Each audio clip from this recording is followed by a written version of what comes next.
Good morning. So I am Trista Emmerich, Wildworks of Whimsy, Landscape Design and Consultation. And people constantly want to know how in the world I ended up doing what I am doing, particularly people who know that I was a naval officer. And it has not been a straightforward path by any means. So I did want to take a few minutes just to tell my story and hopefully maybe it will help other folks out there who are not sure what they want to do or trying to find their way through things. I'm certainly not at the end of my path by any means, but it has been a journey. And so my journey started growing up in Ohio from the age of 6 when I first saw Indiana Jones. I knew that I was going to be an archaeologist. And I was all in. I got every library book that I could find about archaeology. I bought books. I got Archaeology magazine. In high school, even I did an independent study learning ancient Greek. I started an Egyptology club. This really was what I wanted to do. I was gonna do it. I definitely had a lot of friends and family telling me constantly, you can't do this. This isn't realistic. People won't pay you to do this. It's not a real job. You'll never find a job. And I think all of that kind of pushed me in a way to say, no, I am going to do this. You'll see, kind of the stubborn side of me really got me going, despite the fact that I was learning more and more that maybe it wasn't exactly what I wanted to do. Shockingly, the thing that I found when I was 6 years old. So anyway, I was in high school, senior year. I was applying for archaeology programs. I was starting to find, as I was looking for scholarships, that maybe it was a little true. Like there wasn't, shockingly, a lot of money out there for archaeology. At least not that I was finding. So it seemed like already people didn't necessarily really want to pay me to go to school for that. My senior year of high school, something happened that ultimately changed the course of my life.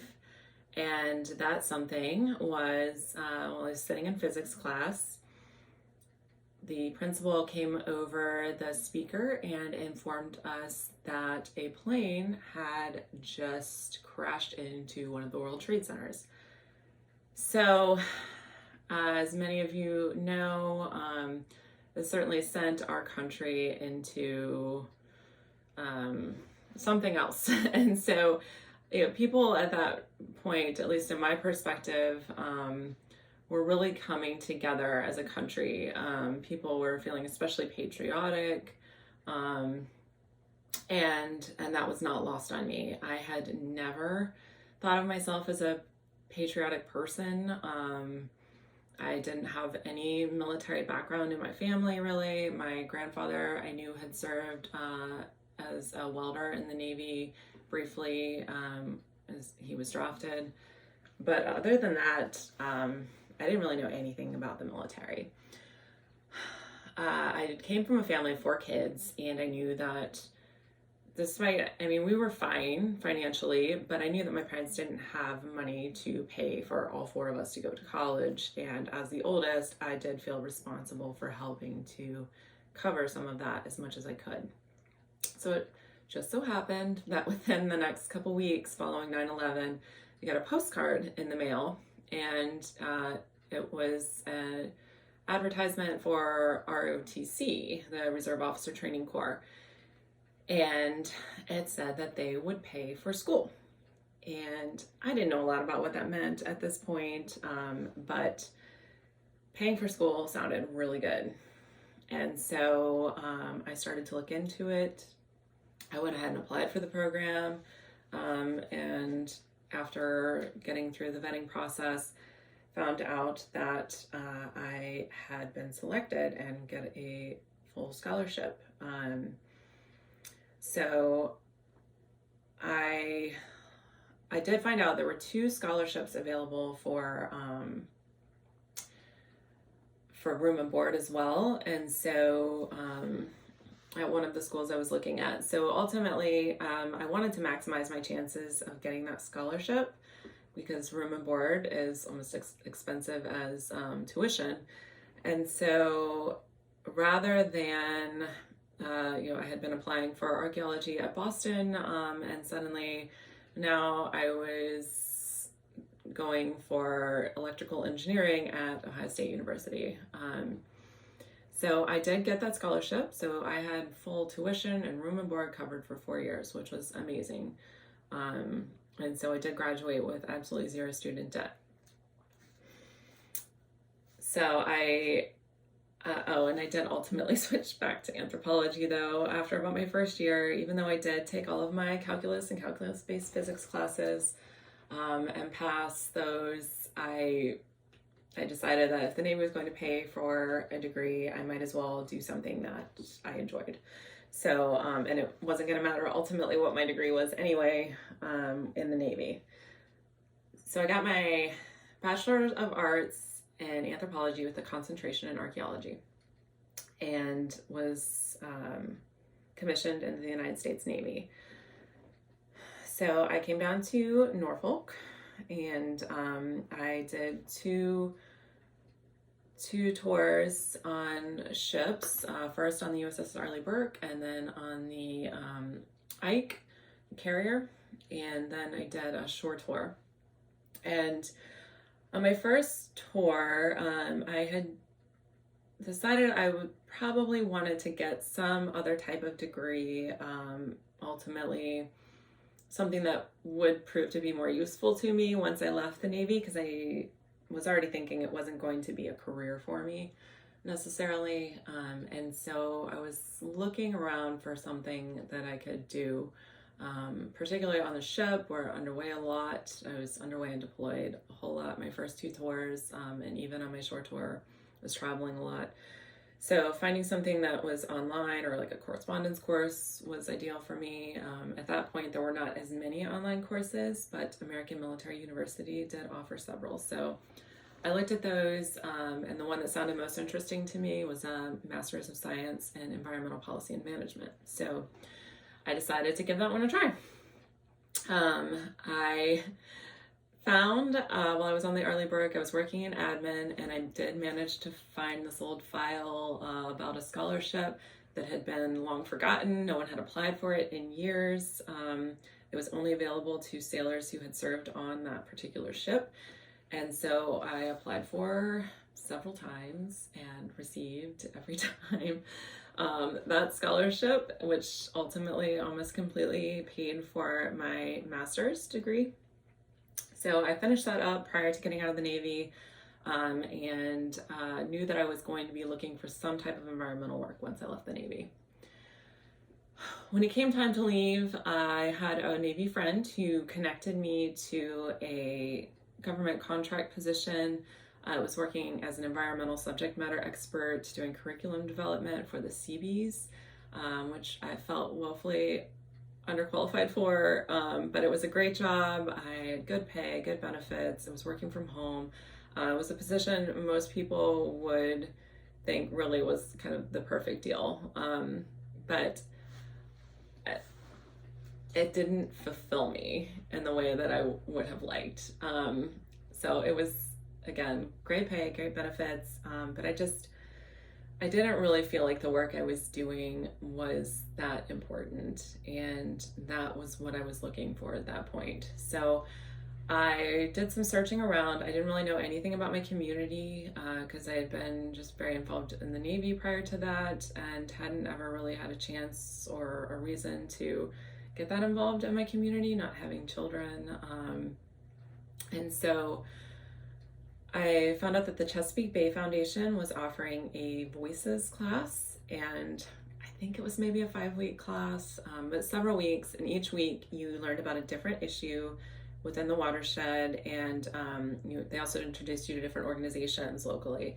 And so I thought that would be the perfect opportunity to really finally kind of reach out and learn about some of these groups and issues, and that was perfect, right? So that would help me to maybe find where I could fit into all of this. So I took the class, and one of the groups who came to present one week was Lynnhaven River Now. And as I was looking at it, just so happened they had a lot of volunteer opportunities. And so I started volunteering for a couple events with them. And then they were advertising, or they needed someone to help volunteer at their front desk. So I thought, okay, sure, I can volunteer a day or two a week, and just help out and get to know the group better. So I was doing that, and they ultimately advertised for the position. And so again, I thought, well, I could keep doing what I was doing with General Dynamics. And so I was working 3 or 4 days a week with them, and then doing, I think, 2 days a week or 2 mornings a week with Lynnhaven River Now, working at the front desk, because it was a part-time position. And so again, there were only maybe 4 or 5 people at the organization at that point. So I was really getting to know everyone, getting to know the organization and what they did. And again, just getting to better know our community as well.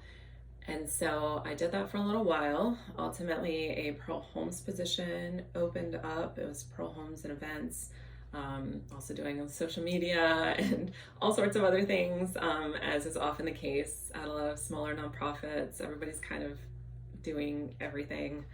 And so I jumped into that position, and that position was a lot more working with homeowners, educating homeowners about things that they could do at their own homes, just to decrease their carbon footprint and to help improve the environment through things they're doing on their own. So I did that for a couple years. I worked with the restoration coordinator a bit during that time. I still had money from the Navy for more school, so I decided just to do something that sounded fun and interesting. And so I was taking horticulture classes at Tidewater Community College in the evenings, and really enjoying that. But as I talked to the restoration coordinator, who was primarily working with oyster restoration at that time, he was doing a lot of oyster castles and oyster reefs, and a little bit of living shorelines and planting shorelines as well, but really focused on a lot on the oysters. And doing some reading, I just found it fascinating, the work that could be done in the restoration simply by planting.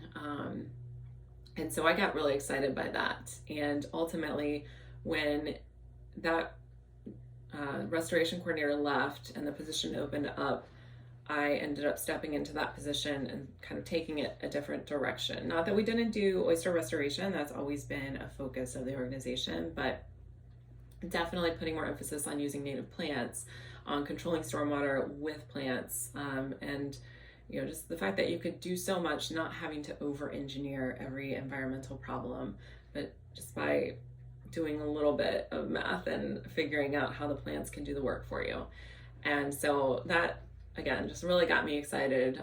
We ultimately worked with the city to start a program doing designing and installing rain gardens, infiltration trenches, rain barrels, and nutrient management programs for lawns. Again, working with homeowners to help control the stormwater and the chemicals and runoff of what was coming off their properties. And so that really got me into the landscaping side of things. All that time, I was also starting up, doing more and more with my own business on the side. And so I had officially started my business as far as the paperwork, the end of 2014, but I really hadn't done much with that until at least a couple years later.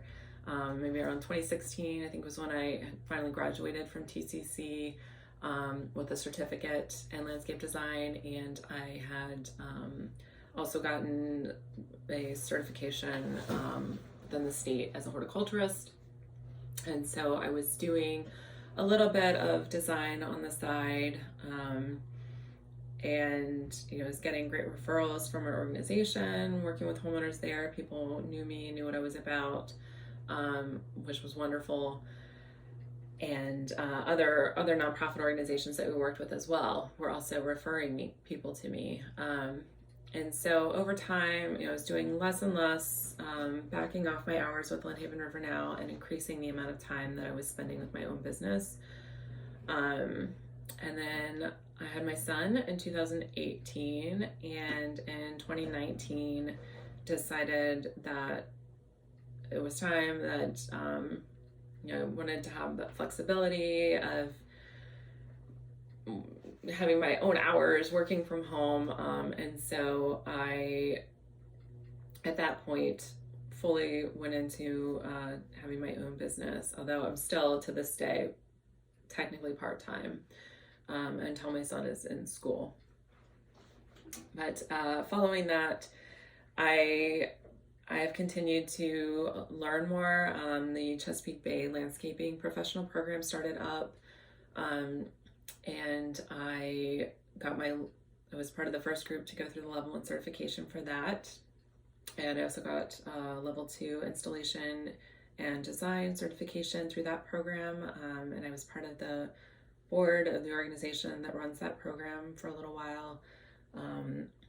I became certified as a Virginia landscape designer, and I'm currently sitting on the board for the Virginia Society of Landscape Designers.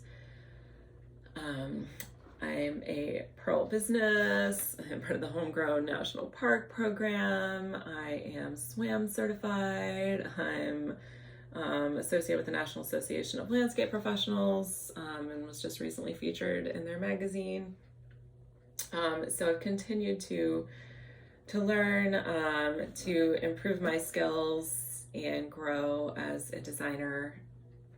And because of the certifications that I have, the cities, when folks need a stamped plan to help with mitigation for things related typically to the Chesapeake Bay, then they will send homeowners to me, as well as a list of other professionals. And so, all of that time I spent networking was definitely very important and continues to be for me. To this day, I have currently a wait list of too many people, 6 months plus right now, waiting on designs, as people continue to refer people to me, which has been fantastic. And I just really absolutely love what I do. I don't know if I would change anything. There were certainly parts of what I did that I didn't love at the time, but I think, it all got me where I am today. So some takeaways for you guys out there are just to not be afraid to take a risk. It's nice if you can set things up so you have a safe place to land, as I was able to do through my jobs. And you don't always have that flexibility, but if you do, it's nice to kind of gradually get into some of these things. Network. You cannot underestimate the power of networking and getting to know people. There have been some really cool things when I was helping to put together this program. I met a lot of really neat people that I continue to be involved with. Most recently, maybe it's been a couple years ago now, a presentation for 3,000 people online about layering in the landscape. That is still available online if you want to check out that presentation. But just a lot of really cool, neat opportunities. Find creative ways to get experience. I don't know that a lot of people would want to work at the front desk or volunteer at a front desk to try to get experience and get a foot in the door. But volunteering and helping out with those kind of things can be what gets you in somewhere, and helps you to find your passion. And every turn is part of your journey, so try not to regret that. Just learn, get that experience, and move on. Try not to get too comfortable. I've taken a lot of really uncomfortable leaps, in my career so far, and so try not to, if you're comfortable, then find something that will make you uncomfortable, and that might be a good direction to go. Just try something else out and keep an open mind for sure. So I don't know where my career is going to take me next. I want to continue growing my business. I want to expand into installation and maintenance potentially. And as my son gets into school and I'm able to put more of my time and energy into this, that may be the direction that I go. But I am, as always, open to new ideas. I love to meet up with other professionals who are interested in doing something like this or who are doing things like this, and just throwing ideas around. And so definitely, if you're local or not, feel free to reach out. I'm happy to talk to anyone as our schedules allow. And if you are looking at getting into this, then good luck and have fun, definitely, most importantly. Thanks, everybody.